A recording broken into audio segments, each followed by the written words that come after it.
কবি ঠাকুরের আমি আফ্রিকা কবিতা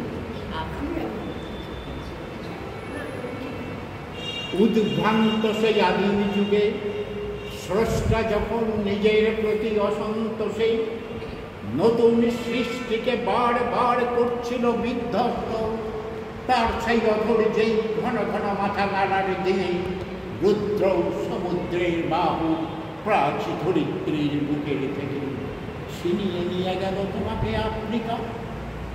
বাঁধলে তোমাকে বনস্পতির নিবিড় পাহারায় কৃপণ আলোর অন্তঃপুরে, সেখানে নিভৃত গোপনে তুমি সঞ্চয় করছিলে দুর্গমের রহস্য, চিনছিলে জলস্থল আকাশের দুর্বোধ সংকেত, প্রকৃতির দৃষ্টি অতীত জাদু মন্ত্র জাগাচ্ছিল তোমার চেতনাতীত মনে, বিদ্রুপ করেছিলে ভীষণকে বিরূপের ছদ্মবেশে, শঙ্কাকে চাচ্ছিলে হার মানাতে আপনাকে উগ্র করে বিভীষিকার প্রচণ্ড মহিমায় তাণ্ডবের দুন্ধবিধি নাদে।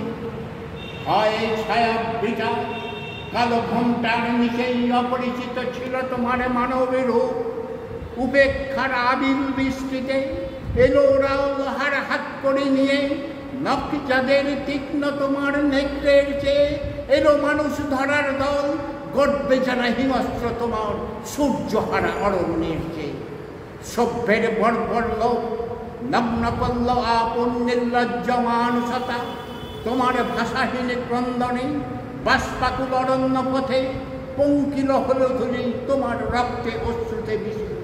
দস্যু পেয়ে কাটা মারা জুতোর তলায় বিভৎস কাদার পিণ্ড চিরচিহ্ন দিয়ে গেল তোমার অপমানিত ইতিহাসে। বাহ বাহ বাহ, দারুণ।